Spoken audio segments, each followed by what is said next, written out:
Thank you, Mary. Mary and I have become good friends over the years. She was one of the first people I met after Mark Wiedenmeyer when I moved here. I'm Connie Shakalis, as you now know. This is Vicki King, and we are so happy to be here today with you and Friday Music Hour. You could have done anything today, but you chose to spend your time with us, and we are thankful because, as they say in New York, without you, we are nothing. Our part of today's program is American poetry and songs. I'll start with a poem by my own favorite female American poet, Connie Shakalis.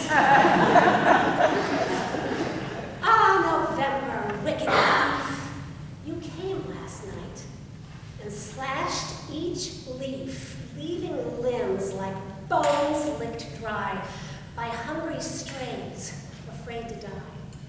You, our year's end bitter tramp, who robin's warblings would revamp into a horrid whine of wind, which takes till April to rescind.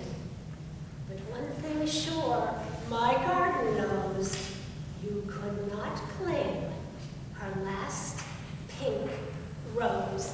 And that's true. This is our last pink rose. We don't have There are thorns, but I cut the thorns off, but do be careful. These competitive women musicians. Oh, I gave Sarah, the violinist, a rose full of thorns. All of us singers have sung art songs, and honestly, I never knew what that term really meant. Vicki King, of course, explained. An art song is basically a poem by a poet, put to music by a composer. Our art song today is The Pansy by Margaret Deland and Edward MacDowell, and it turns out that Vicki knew all about Edward MacDowell, of course, too. Edward MacDowell was so beloved by his composition students in Boston in the late 1800s that they formed clubs very much like our Friday Music Hour. A typical club would be almost just like this, but in a private home. Solos, duos, pianos, singers, maybe a speaker. At their peak, there were about 400 of them in the United States. And as so many of the private clubs, with World War II and women entering the workforce, they declined in popularity. But at their peak, did I just tell you there were about 400 of them? The words to this song that we're about to sing, The Pansy, are by Margaret Deland.